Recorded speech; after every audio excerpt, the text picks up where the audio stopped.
Cesaro versus Dolph Ziggler. I want your opinion on this, John. I'm not actually. My opinion might surprise you because I'm actually elated about this because you know what? I'm gonna play the fool here, as I'm accustomed to playing. I still believe in your prediction that Cesaro Lesnar is gonna happen. Now, do I agree that it's gonna happen at WrestleMania? Not necessarily. I do think it's gonna happen, though. I think what this is gonna lead to, because for all my yammering, let me put it in perspective. Cesaro was really showing off, got some great power offense early on, his catch tilt-a-whirl backbreaker, all that stuff that I love. Miz was on commentary. He tried doing, though, a vertical suplex where it was really showing off, the one arm, the beating of the chest, really showing his power. Ziggler slipped out, got the zigzag, got the pin. So now that I've set the scene, I think it's going to go where Cesaro either has these really legitimate contests but keeps coming up short, or he's just displaying such dominance, and because of his own hubris, he comes up short again. And sooner or later, him and Paul are going to run into each other in the hallway, or he's going to visit Cesaro in his locker room, and he's going to say, man, you were so confident when you left me that all these doors were going to open up for you. And yet it just seems like every single one of them is slamming right in your face. And it's going to lead to Cesaro standing up for himself. Boom, Cesaro Lesnar. So I'm actually happy about this because I'm really genuinely trying to look at the bigger picture.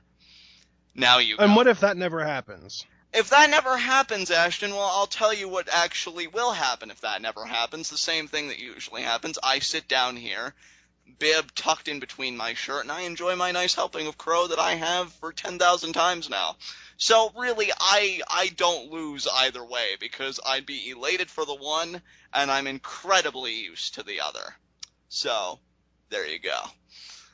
That's probably the most defeatist thing you've ever said. Well, I'm just being honest, man. I mean, if it doesn't happen, I went for broke, came up short. I mean, it's the nature of our business. How many fans have predicted things that they've wanted to happen that don't come to fruition? I wanted John Morrison to be a world champion. How'd those dreams work out? But I do think it'll happen. I don't know. Cesaro, his booking is so interesting, getting back on a more serious note, because he has moments of sheer brilliance in the kayfabe context. I mean, I think he's brilliant all the time. You know that. But he can really have clinics with guys like John Cena and stuff, and Dean Ambrose. And yet other times he can be eliminated by the likes of Heath Slater in Battle Royals and lose in like a minute or two to Dolph Ziggler on TV as well. So he's got this seesaw going on. And again, I would just like to believe that there's a bigger picture involved. I really can't articulate more than that. Cesaro, I think, is a top prospect. I want to see him do great things, and I think he will. And at least Ziggler got the win here, a guy who really busts his hump every night and does deserve a little rub like this. Plus, it was nice to actually see him win a match going into his title match with The Miz at SummerSlam. I would agree with that. I think it's unfortunate that Cesaro had to be the one to eat the fall, but it's awesome that Ziggler was the one that got the fall. Right, exactly. And again, I guess it's a seesaw in more than one way, because you have one guy, it sucks that it's at his expense, but at least a really good guy benefits. Miz was enjoying some chamomile tea while this match is in progress, so he didn't offer any insight on commentary, but then he's like, well, let me just show you what the Intercontinental Championship's all about. He goes into the ring, he gives a smug smirk in the direction of Ziggler, hoists his title above his head. Ziggler responds with a close super kick with the face, and Miz rolls out. You have to wonder when the time's going to come when Miz is going to have to knuckle up and deal with the face shots for the sake of winning, especially when it comes to his championship being on the line. That's my guess at SummerSlam. My guess is for SummerSlam, I think Ziggler is finally going to get the face shot, but Miz isn't going to be affected by it, and he's going to end up picking up a cheap win because of it. I agree. The way I could see it playing out, they have a little back and forth, and maybe out of nowhere, Ziggler gets the super kick, and commentary thinks he's going to be out because, of course, he wants to protect the face. Ends up kicking out anyway. A few more minutes. Miz gets the win. And, yeah, I agree with you, Ash. And then JB harps on about how brave Miz is. Yeah, exactly. He did a Mogul against all adversity. He retained that Intercontinental Championship. What a shining symbol of excellence. Of awesomeness. Of awesomeness, Mogul. Oh, God, I can just imagine JBL saying that. I want to puke already.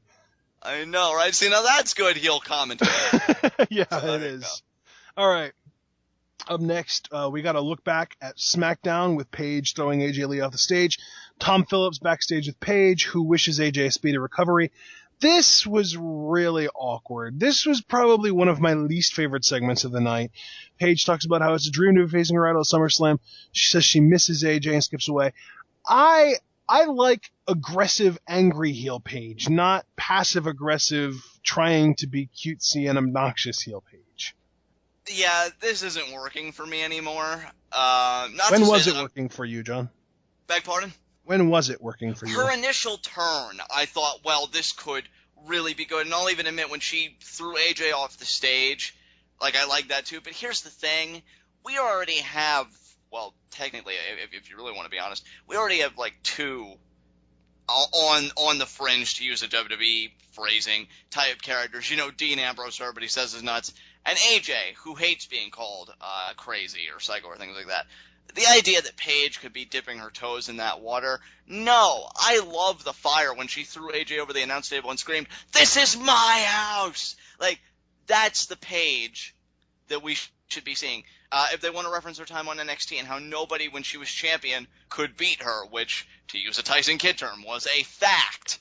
And really talk about her dominance and say that, now she reigns supreme here. This is her time. AJ's era is over.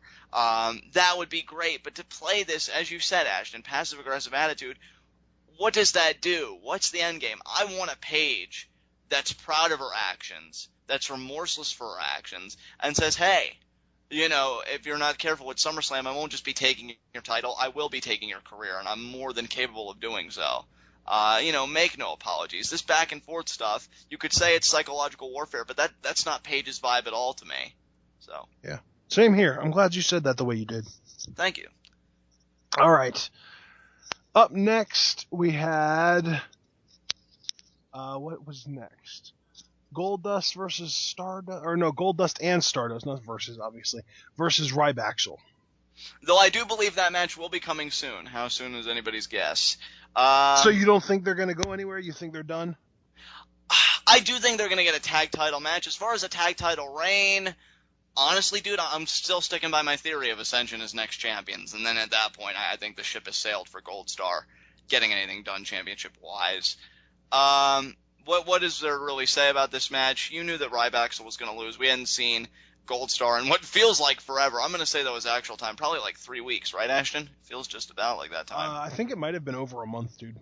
Wow. So, they do pick up the pin. Cody seemed to have yet another new finisher, though, because it looked different from the initial Dark Matter. I still liked it, though. I actually missed the finish to this match.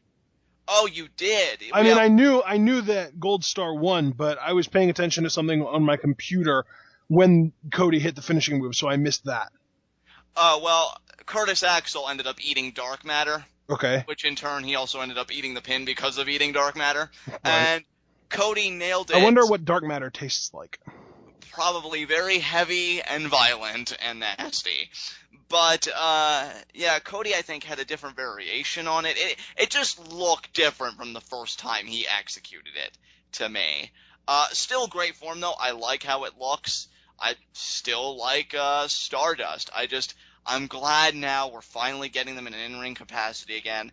Those pre-tape segments were really grating on me. This was, again, you really can't complain about what you didn't get. My first thing was, man, I wish the New Nation would have, gotten Mark Henry and recruited him. My second wishful thinking moment of the night, that's what I'll call it, was I wish we could have gotten something from the Usos, because we've had the New Nation really scouting them. We've had Goldstar talking about this cosmic key, and I wish we could have gotten like all these forces to mingle together to bring about a tag title match for the pay-per-view. We didn't get that, though. Goldstar simply got their win and left. Nothing more you can really say than that. And unless you have anything else to say, Ashton, we can move on to the next segment. Up next, we had a very brief backstage segment with Triple H and Stephanie McMahon, where Kane walks in, takes off his mask, and hands it to Stephanie. Okay, now here, I don't know if this is a line from you or a line that you got from Reddit. Oh, no, this was a straight from me. I tweeted it and everything. Well, then you get full credit for this, but I have to recite this, because this will be my review in a nutshell, and I'm assuming yours as well.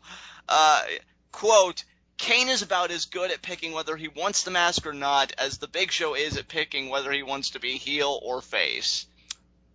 So true. So true. There you go. Quickie reviews for the win. Indeed.